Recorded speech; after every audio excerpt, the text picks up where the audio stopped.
పెద్దలారా మిత్రులారా అందరికీ నమస్తే. నేను గరిడేపల్లి సత్యనారాయణ. ఇది చంద్రబాబు నాయుడికి సంబంధించినటువంటి ట్రాక్ రికార్డు చెప్పే ప్రయత్నం చేస్తాను. వాస్తవాలు ఉంటే అందరినీ ఒప్పుకోవాలి, విమర్శించేటప్పుడు విమర్శించుదాం.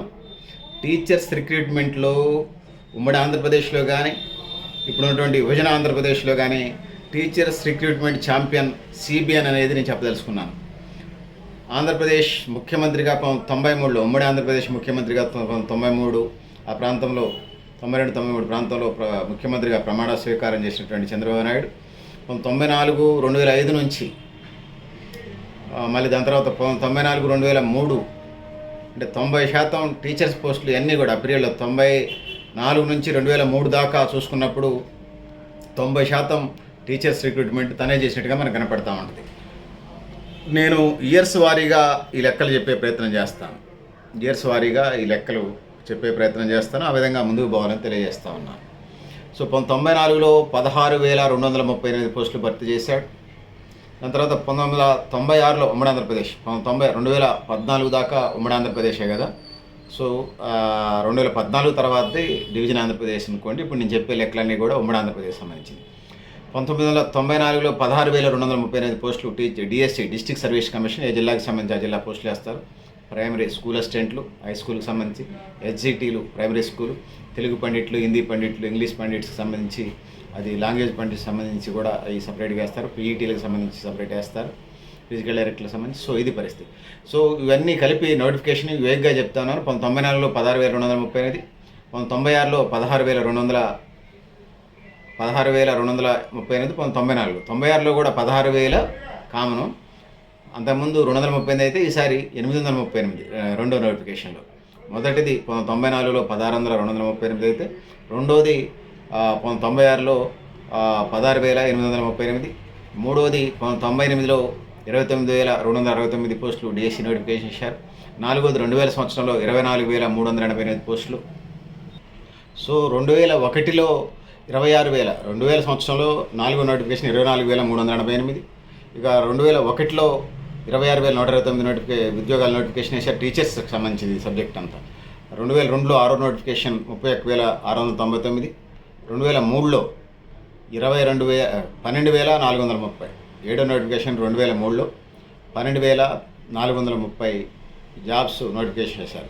అట్లా చెప్పుకుంటా పోతే 1994 నుంచి 2003 దాకా ఒక 1999లో తప్ప డిఎస్సి రెగ్యులర్గా వేసినటువంటి పరిస్థితులు ఉన్నాయి. అప్పుడు టెక్నికల్గా 99లో కొన్ని ప్రత్యేక పరిస్థితులు కాబట్టి వేయలేకపోయారు. సో ఆ విధంగా కంటిన్యూస్గా నోటిఫికేషన్ వేసిన సందర్భాన్ని మనం చూసాం. మొత్తం 13 నోటిఫికేషన్స్ వేశారు. దాని తర్వాత 2014లో 8,926 పోస్టులు నోటిఫికేషన్ వేశారు. అది ఆంధ్రప్రదేశ్ సంబంధించింది. ఇక 2014 నుంచి ఇక తర్వాత 2018లో 7,254 ఉద్యోగాలు నోటిఫికేషన్ ఇచ్చారు. 2025లో మెగా డిఎస్సికి సంబంధించి 16,437 ఉద్యోగాలు నోటిఫికేషన్ వేస్తున్న పరిస్థితి మనం చూస్తున్నాం. టోటల్గా చంద్రబాబు నాయుడు గురించి చెప్పాల్సి వస్తే 14 సంవత్సరాల్లో 13 డిఎస్సీలు వేసి 1,80,000 మందికి ఉద్యోగాలు ఇచ్చినట్టుగా చెప్పక తప్పదు.